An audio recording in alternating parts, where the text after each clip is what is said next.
নমস্কার, নন্দিনীর সাতকাহনের আরও একটি নতুন এনার্জেটিক ব্লগে আপনাদের স্বাগত। আশা করি সবাই সুস্থ এবং ভালো আছেন। প্রতিদিন রান্নাঘর থেকেই বলতে গেলে আমার সংসারের কাজকর্ম শুরু হয়। সকালে উঠে বাসি ঘরদুয়ার ঝাড় দিয়ে ফ্রেশ হয়ে রান্নাঘরে চলে আসি। তারপর গ্যাস ওভেন কাউন্টার টপটা মুছে নিয়ে সারাদিনের কাজকর্ম শুরু করি।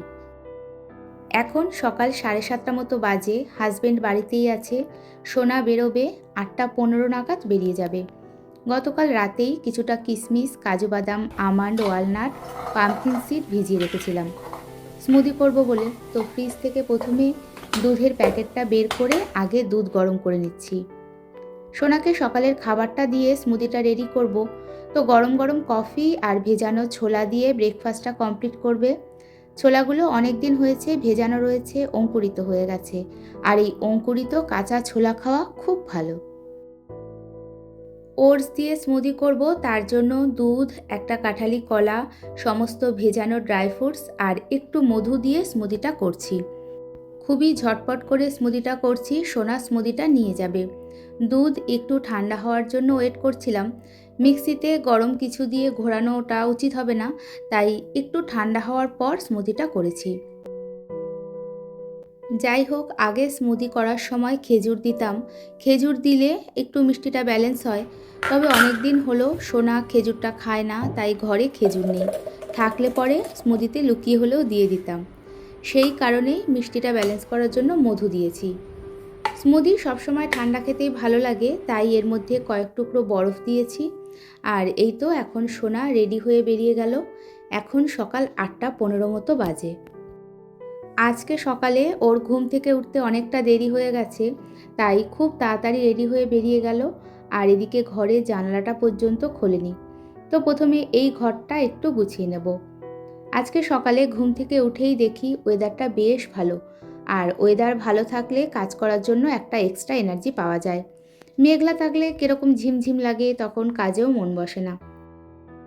যাই হোক, ওদিকে আমাদের ঘরের বিছানাটা গোছানো হয়ে গেছে। হাজব্যান্ড ঘুম থেকে উঠে গেছে অনেকক্ষণ, তাই ওই ঘরটা গুছিয়ে নিয়েছি। এখন আগে এই ঘরটা গুছিয়ে নেব। আপনারা অনেক দিন ধরে অনেকেই আমার কাছে জানতে চেয়েছিলেন যে আমার মেয়ে কোন কলেজে পড়ে বা কী পড়ে।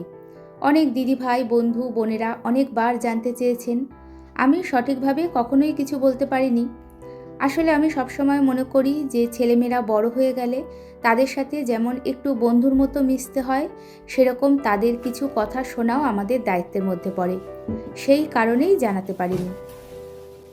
যাই হোক, ও ইংলিশে অনার্স নিয়ে গ্র্যাজুয়েশন করছে। তার পাশাপাশি কল্যাণী গভর্নমেন্ট আইটিআই কলেজ থেকে এবছর আইটিআই পাশ করেছে বললাম এই কারণেই, আপনারা এতদিন ধরে আমার মুখে শুনেছেন বা দেখেছেন ও কলেজে যাচ্ছে। তো ও প্রতিদিন ওই কল্যাণী আইটিআই কলেজেই যেত। ইংলিশে অনার্স নিয়ে গ্র্যাজুয়েশন যে করছে সেই কলেজটা মর্নিংয়ে, তাই সময় নষ্ট না করে নিজের বুদ্ধিতে আইটিআইটা করে নিয়েছে 2 বছরে। দিন 15 হলো তার রেজাল্ট আউট হয়েছে। এবছর কল্যাণী গভর্নমেন্ট আইটিআই কলেজ থেকে আইটিআই কমপ্লিট হলো। খুব ভালো নাম্বার পেয়েছে। তার পাশাপাশি যেদিন রেজাল্ট আউট হয়েছে তার পরের দিনই কল্যাণীতে একটা কোম্পানিতে জয়েন করেছে। বললে হয়তো অনেকেই বিশ্বাস করবেন না, আমাদেরকে না জানিয়ে ইন্টারভিউ দিয়েছে এবং প্রথম ইন্টারভিউর পরেও সিলেক্ট হয়েছে। আইটিআই করার জন্য অনেক সুবিধা পেয়েছে। তাছাড়া স্কুলে পড়া বলুন, কলেজে, সমস্ত কিছুই ও সরকারি স্কুল কলেজ থেকেই পড়েছে। তবে ওর গ্র্যাজুয়েশন এখনও কমপ্লিট হয়নি, ফাইনাল ইয়ারের পরীক্ষা বাকি আছে, সেটাও পড়ছে। তার পাশাপাশি টোটালি নিজের যোগ্যতায় কলেজ পাশ করার আগে এই যে চাকরিটা পেয়েছে। তো সত্যি বলতে কোম্পানিতে পুরোটাই নিজের যোগ্যতায় চাকরি পেয়েছে। আর বিশ্বাস করুন, আমরা প্রথমে কেউ বিশ্বাস করতে পারিনি। তো আমরা সবাই ভীষণ খুশি। আমার বাবা, মা, শ্বশুর, ভাসুর, বোন, এরা প্রত্যেকেই ভীষণ খুশি। প্রতিটা মানুষই নিজের যোগ্যতায় যেটুকু অর্জন করবে সেটুকুই কিন্তু তার কাছে বড় প্রাপ্তি। আজকে আপনাদের সাথেও কথাগুলো শেয়ার করতে পেরে আমার বেশ ভালো লাগছে, বেশ হালকা লাগছে। আসলে আমার মেয়ে বরাবরই একটু চাপা স্বভাবের, আপনারা এতদিনে অনেকেই বুঝেছেন। আমি এতদিন ধরে ভিডিও করছি, কোনো দিন সেইভাবে ক্যামেরার সামনেও আসতে চায় না। তো এই নিয়েও নানান লোকের নানান কথা থাকে। কেন ভিডিওতে ফ্যামিলি মেম্বারদের দেখাই না বা কম দেখাই?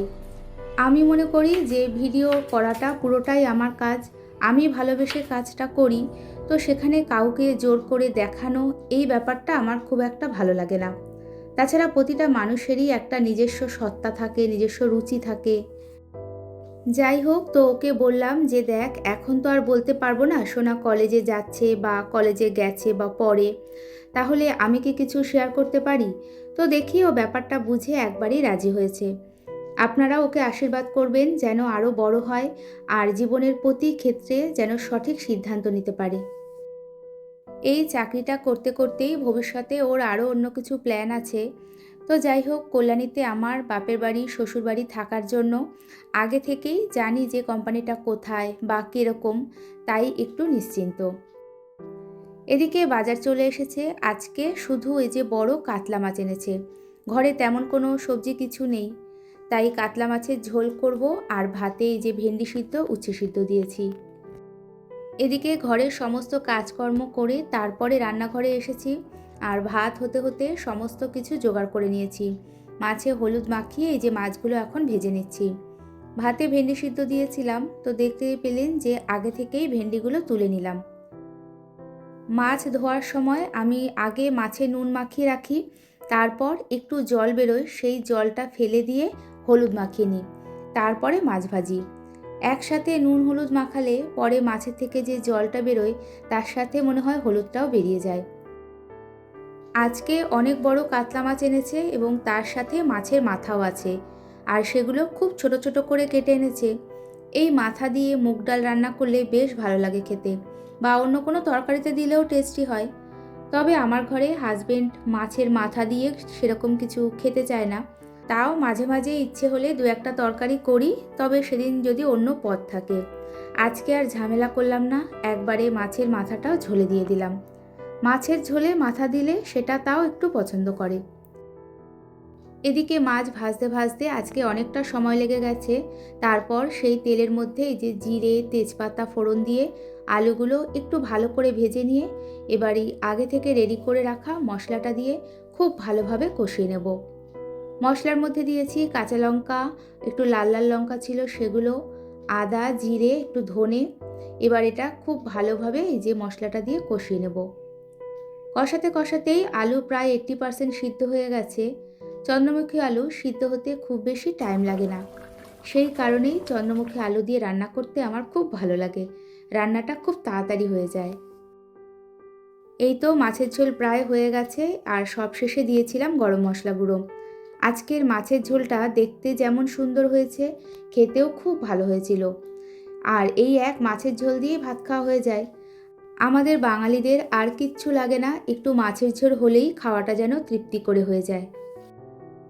রান্না হয়ে গেছে, টুকটাক যা বাসন ছিল সমস্ত কিছু আগে মেজে ধুয়ে এখন এই যে শুধু ওভেনের স্ট্যান্ডগুলো আর কড়াইটা মেজে নিলেই হয়ে যাবে। তার আগে গ্যাস ওভেনটা খুব ভালো করে পরিষ্কার করে নেব।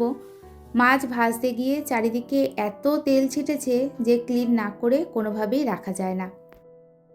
আমাদের বাঙালিদের বেশিরভাগ ঘরেই প্রতিদিন কম বেশি মাছ মাংস রান্না হয়, আর এই মাছ মাংস রান্না হলে রান্নাঘরের প্রতিটা জায়গা খুব ভালোভাবে পরিষ্কার না করলে অনেক সময় একটা ব্যাড স্মেল বেরোয়। তো এটা আমরা যারা সবসময় ঘরে থাকি তারা হয়তো বুঝতে পারি না, তবে বাইরে থেকে হঠাৎ করে কেউ আসলে সেটা ফিল করে।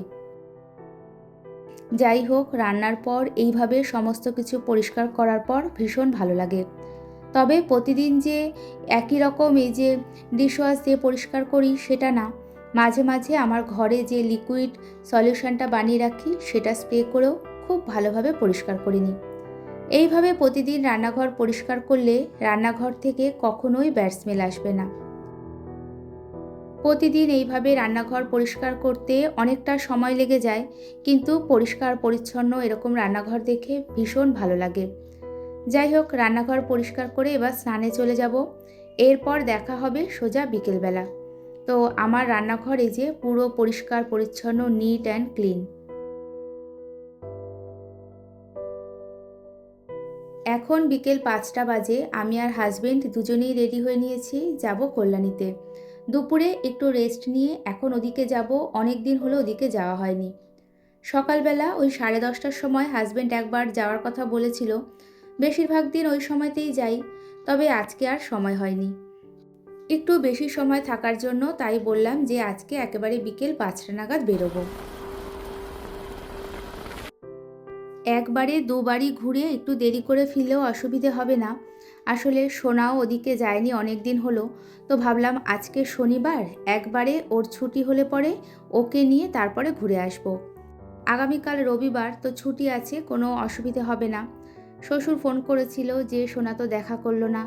আসলে বয়স হলে যা হয়, নাতি নাতনিদের খুশিতেই ওনারা খুশি।